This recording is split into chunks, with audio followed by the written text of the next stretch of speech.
entre la signature officielle de Eli Wahi, Cornelius, les deux gardiens et toutes les rumeurs un peu qu'il y a eu, on en a des choses à dire les gars. Salut à tous les gars, c'est Naswem et donc aujourd'hui comme bon j'étais en vacances les gars, on a beaucoup de choses à dire parce que du coup j'ai pas fait de vidéo, voilà j'ai un peu profité. Mais du coup les gars, on va faire un peu une vidéo résumée ou alors dans laquelle je vais un peu réagir aux rumeurs qu'il y a eu parce que maintenant vous êtes tous au courant en fait de ce qui s'est passé. Donc voilà. Alors on commence directement avec Eli Wahi qui signe vraiment officiellement pour 25 millions donc avec 1 million de bonus facilement atteignable, 4 millions difficilement atteignables et un pourcentage donc c'est je crois 15% sur la plus-value donc ça va tu vois ça c'est une négociation plutôt normale mais je trouve quand même que en fonction de la saison qu'il a fait Lens s'en est très bien sorti à le vendre à ce prix là. Moi franchement je serais pas allé au-dessus de 20 millions. Mais après, bon, 25, 26, c'est en vrai pour Wahi, c'est quand même assez bien parce qu'on le rappelle, Wahi, c'est un des plus gros cracks en jeune, donc en équipe jeune. Et c'est quand même un des beaux prospects qu'on a eu en France. Donc voilà, on le rappelle, hein, c'est pas parce qu'il a fait une saison un petit peu merdique avec Lens que ça y est. Quand même, c'était à Montpellier, c'était un très bon joueur. Moi, entre guillemets, moi, je suis quand même plutôt content de cette signature. Maintenant, voilà, parce que moi j'ai confiance en fait en notre coach. Je sais que lui, il sait bien développer les joueurs. Donc, je regarde les potentiels et je sais que Wai, en termes de potentiel, c'est un gros crack. Donc, bah, moi les gars, je suis juste très content. Voilà, on a la petite photo là, ça rigole. Enfin bref les gars, dites-moi vraiment ce que vous en pensez à propos de Wai, vraiment dites-moi dans les commentaires. Et puis surtout par rapport à sa déclat notamment, voilà, dites-moi si vous êtes quand même content qu'il signe à l'OM, tout ça. Alors, du coup oui, on a signé Wai parce que Alexis Sanchez ça s'est pas fait, parce que derrière Moukoko, donc je pense que vous avez tous vu, ça s'était pas fait, il y avait eu vraiment des discussions sérieuses.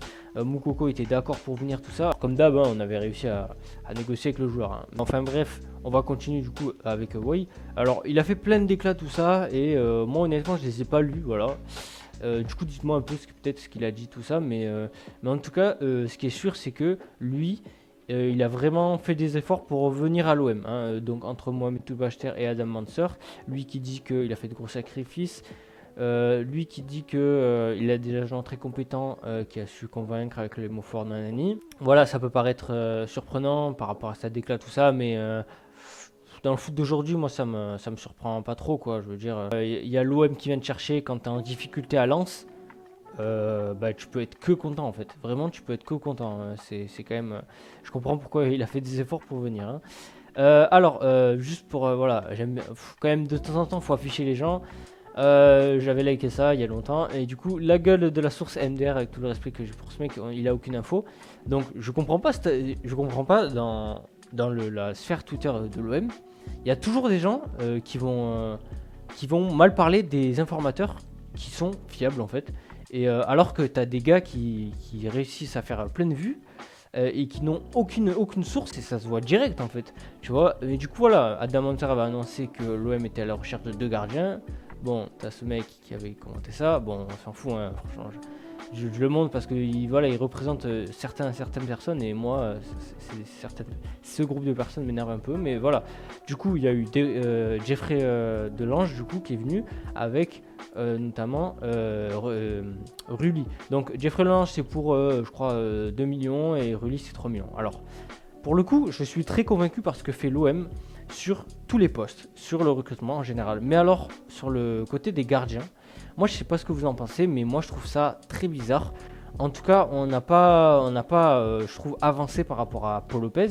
Et je me demande ce que veut faire l'OM de ces deux gardiens qui ont à peu près le même niveau, on va pas se mentir non plus, quoi. Donc, ouais, franchement, je vais pas juger non plus les gardiens avant de les avoir vus, tout ça. Mais moi je suis pas convaincu par ce poste.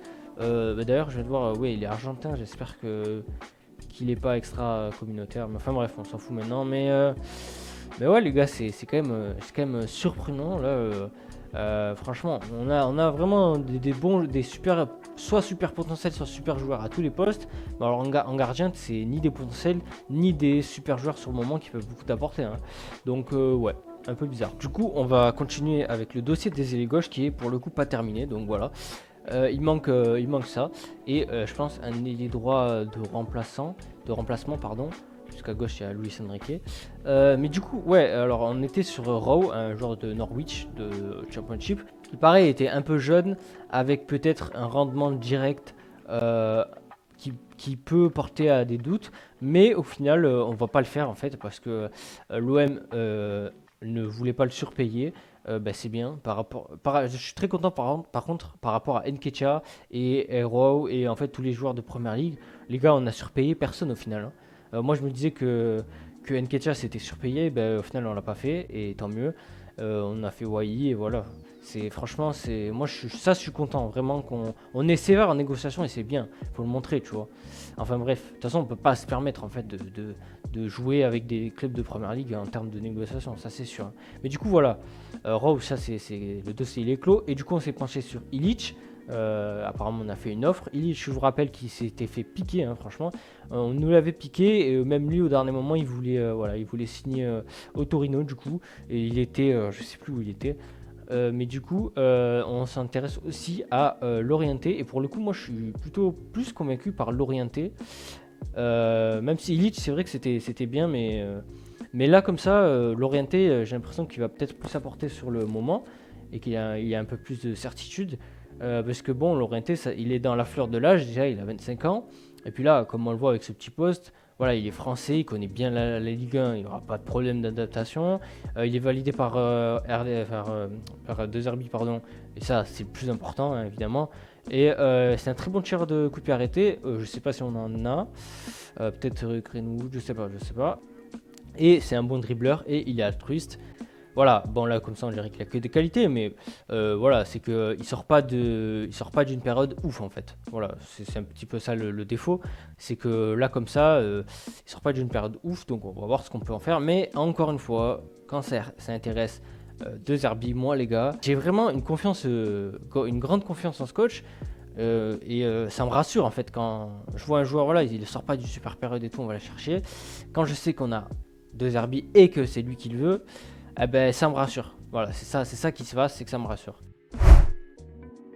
Allez, les gars, on va passer au départ avec Amin Harit. Donc, alors, il y a eu des rumeurs de départ sur Amin Harit, du Zénith, notamment avec un salaire apparemment de 10 millions par an. C'est énorme, c'est colossal pour ce joueur-là, c'est vraiment, vraiment colossal pour Amin Harit. Même en Arabie Saoudite, il n'a pas ce salaire-là, je ne comprends pas ce truc. Peut-être que c'est une fake info pour le coup, là parce que ça me paraît assez bizarre, hein. Mais du coup, il n'a pas voulu. Et il y a le Genoa aussi qui serait intéressé par Amin Harit d'après Di Marzio. Mais en fait, le joueur il se sent bien à Marseille et s'il doit quitter le club, voilà, c'est pour quelque chose de bien, ambitieux, je pense surtout sportivement. Et du coup, moi je pense qu'il va pas partir. Surtout que en plus apparemment il serait pas apprécié par Roberto Zerbi. Moi je pense que c'est un peu le contraire. Il est peut-être pas forcément apprécié, mais je pense que c'est un joueur. Il se dit que c'est un bon joueur parce qu'il faisait jouer, enfin il fait jouer au match amicaux tout ça. Et surtout moi je trouve que c'est quelqu'un d'important pour le vestiaire. Et si je devrais vendre à Minarit, franchement je forcerai pour le vendre au moins l'année prochaine. Au moins voilà, parce que c'est Amin Harit, on peut dire ce qu'on veut sur le terrain, mais déjà il a eu une belle période, il faut pas l'oublier parce que souvent les gens ils l'oublient.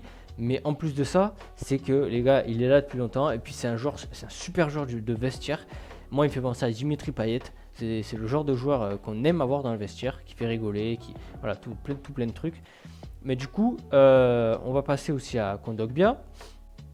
Alors Kondogbia, il est très apprécié par Roberto De Zerbi pour le coup, là ça a été dit. Il dit que c'est une belle personne, que c'est un joueur fort, nanani. J'ai pas envie de vous mettre, il y a eu plein de déclats, hein. Mais en tout cas, ce qui est sûr, c'est que si on garde Kondogbia, malgré son énorme salaire, ce serait énorme parce que du coup, on aurait un doublette de joueurs.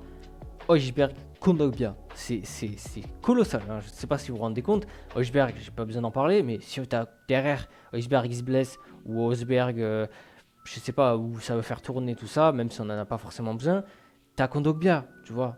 Et Kondogbia, même si la saison dernière il était pas bon, ça c'est sûr, on sait qu'il peut être très très bon. Et notamment en début de saison, il a montré des qualités qui moi m'a sauté aux yeux. Enfin bref. Du coup, voilà, hâte de voir ce qu'on va faire. Et Paul Lopez, bon, il va pas tarder à partir parce qu'on a recruté 2 gardiens, ça y est.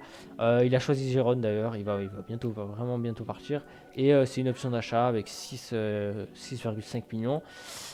Ouais, comme je vous ai dit, les gars, l'offre de 10 millions avec option d'achat obligatoire Com, ouais, je crois que c'était Com. Ouais, c'était une super offre en fait, hein. Donc, à voir là, c'est même pas obligatoire. Donc, ouais, en tout cas, au moins, on s'en débarrasse. Enfin, on s'en débarrasse. Au moins, je pense que le club va prendre en charge le salaire. Voilà, ça nous fait ça en moins. Et puis, ça se trouve, il va se faire acheter. Donc. Alors, on continue avec les gardiens, avec Simon qui a signé à Nîmes. Alors, pour la petite anecdote, je viens de Nîmes, donc ça me réjouit un peu, même si Nîmes, l'état du club, voilà, je ne sais pas si vous avez un petit peu suivi, il est catastrophique. Mais voilà, je suis quand même content de voir un joueur de l'Olympique de Marseille à Nîmes, ça me fait plaisir.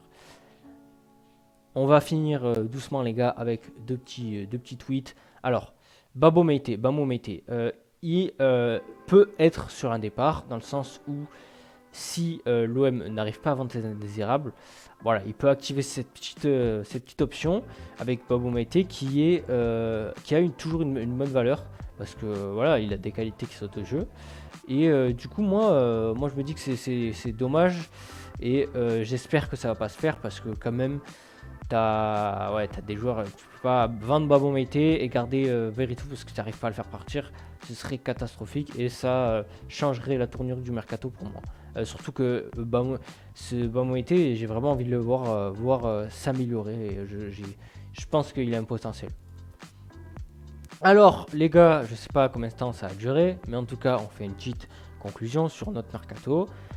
On a 9 arrivées. Dites-moi ce que vous en pensez actuellement du mercato, une petite note.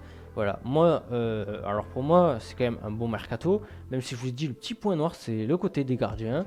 À voir du coup ce qu'on fait pour l'ailier gauche, mais pour l'instant, je donnerai une note sur 10 parce qu'en vrai, c'est quand même exceptionnel. Tu as des super potentiels, tu as des super joueurs.